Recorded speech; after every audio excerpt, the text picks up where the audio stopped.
Self-discipline is the center of all material success. You cannot win the war against the world if you can't win the war against your own mind. I love this one. Fail early, fail often, fail forward.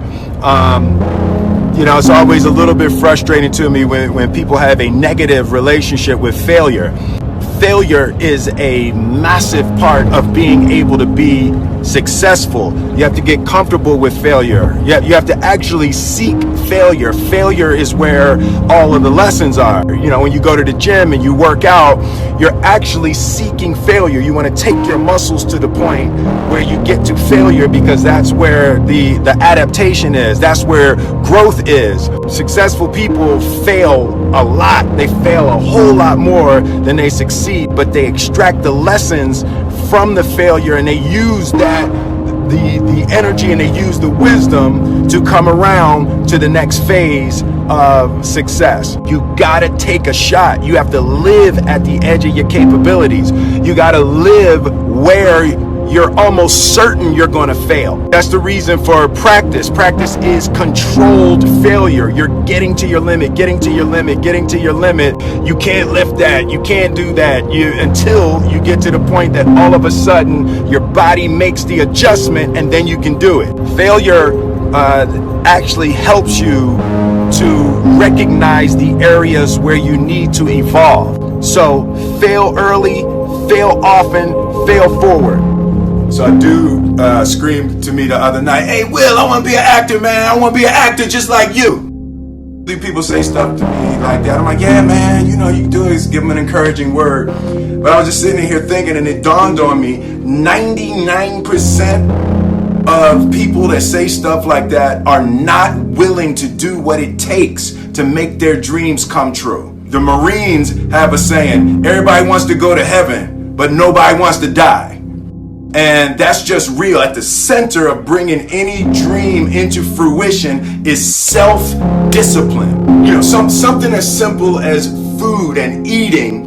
It's not about your body as much as it is about your mind. It's getting command of your mind to be able to choose actions that are in your own best interest. Every day we are choosing shit that's not in our own best interest. Right? So if the world is attacking you, and the world wants to fight you, and the world's trying to hold you down, so you're going to kick yourself in the balls? So you're going to stop yourself from getting what you dream. Self-discipline is the center of all material success. You cannot win the war against the world if you can't win the war against your own mind. The only thing that I can see, and you can never really look at yourself, the only thing that I see that is distinctly different about me is I'm not afraid to die on a treadmill. Right? I will run. You would not be outworked. I will not be outworked. Right. Period. Yeah.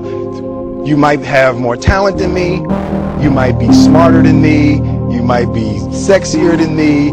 You might be all of those things. You got it on me in 9 categories. But if we get on the treadmill together, right, there's 2 things. You're getting off first, or I'm going to die. It's really that simple, right? So let's go back to the question about what if people block me out. There's going to be 2 options. I'm going to get back in, or I'm going to be dead. Right? It's like, you're not going to outwork me. It's such a simple, basic concept. It's the guy who is willing to hustle the most is going to be the guy that just gets that loose ball. He got 2. Okay, he got 2. He hustled, he grabbed that one. That was going to be out of bounds, but he saved it back in. It's like the commodity that I see the majority of people who aren't getting the places they want, or aren't achieving the things that they want in this business, is strictly based on hustle. It's strictly based on being outworked. It's strictly based on missing crucial opportunities. I say all the time, if you stay ready, you ain't got to get ready. I believe that self-discipline is the definition of self-love. That when you say that you love yourself, that means that you have behavior towards yourself that is loving. It's like you say to yourself, hey man, look, I know you want to eat that pizza and it'll be really good, but I can't let you eat that, man, because if you eat that pizza, you're going to feel like shit, and I love you too much to let you eat that.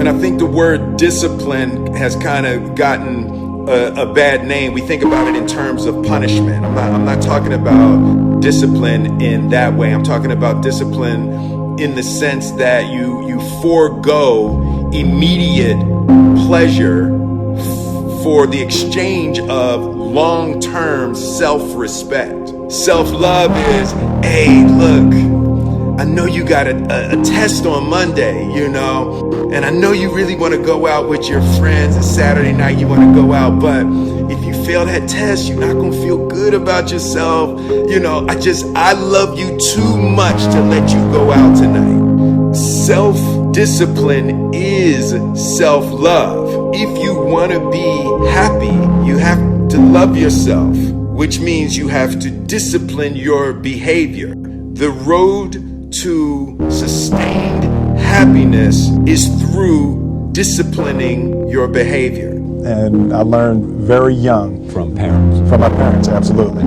that you don't try to build a wall. You don't set out to build a wall. You don't say, I'm going to build the biggest, baddest, greatest wall that's ever been built. You don't start there. You say, I'm going to lay this brick as perfectly as a brick can be laid. There will not be one brick on the face of the earth that's going to be laid better than this brick that I'm going to lay in this next 10 minutes. And you do that every single day, and soon you have a wall. And I think psychologically, the advantage that gives me over a lot of people that I have been in competition with in different situations is it's difficult to take the first step when you look how big the task is. The task is never huge to me. It's always one brick. Me too. Greatness is not this wonderful, esoteric, elusive, God-like feature that only the special among us will ever taste. It's something that truly exists in all of us. It's very simple. This is what I believe, and I'm willing to die for it. Period. It's that simple. I know who I am and I know what I believe. I know who I am, I know what I believe. That's all I need to know. And that's all I need to know. So from there, you do what you need to do. And I think what happens is we make this situation more complex than it has to be. Because we're looking for complexity. There's got to be something complex to understand. It can't be that easy. The separation of talent and skill is one of the greatest misunderstood concepts for people who are trying to excel, who have dreams that want to do things. Talent you have naturally. Skill is only developed by hours and hours and hours of beating on your craft. I've never really viewed myself as particularly talented. Where I excel is ridiculous, sickening work ethic.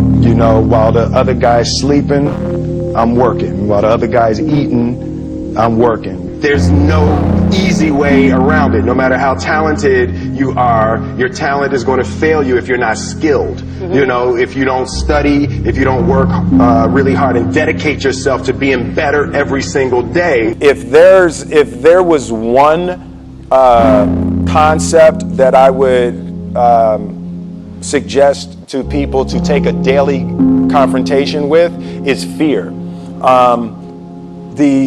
The problem with fear is that it lies, right? So fear tells you, hey, if you say that to that girl, she's gonna know she has you, and she'll never really be attracted to you if she knows how much you attracted to her. Don't say that. No, how we get her is when she walks by, ignore her. Right, so it's like pop it on your shoulder. Fear tells you dumb shit like that, right?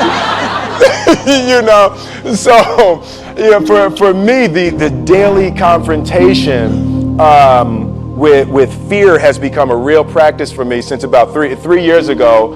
I went skydiving in Dubai, right? And skydiving is a really interesting confront with fear, right? So everything's normal. So you fly and you go up to 14,000 feet, and you notice there's a light. It's red and it's yellow and green, right? So right now the light's red. So then you start thinking at some point the light's going to go green, because you don't know what's going to happen, right?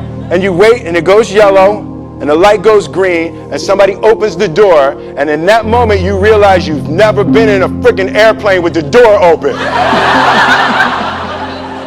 Right? Terror, right? So you go, and then, if you were smart, you sat in the back so you don't go first, right? And then people start going out of the airplane, and you go, and the guy walks you up to the end of the thing, and you're standing and your toes are on the edge, and you're looking out down to death. And they say, on 3, and they say 1, 2, and he pushes you on 2 because people grab on 3, right? Right? And you go,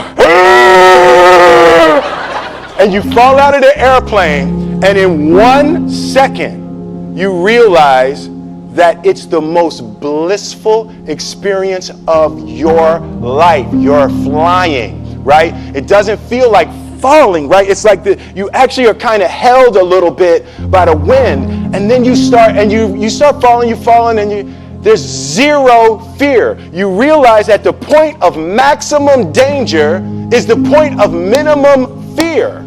It's bliss. It's bliss. And you're flying.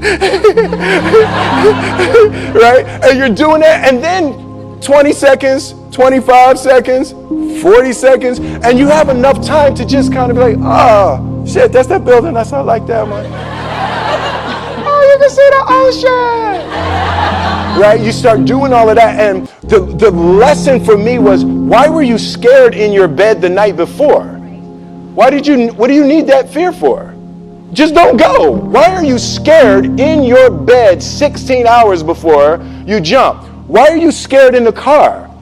Why could you not enjoy breakfast? What did you need that? The fear is fear of what? You're nowhere even near the airplane. Everything up to the stepping out, there's actually no reason to be scared. It only just ruins your day. You don't have to jump. And then in that moment, all of a sudden, where you should be terrified is the most blissful experience of your life. And God placed the best things in life on the other side of terror. On the other side of your maximum fear are all of the best things in life.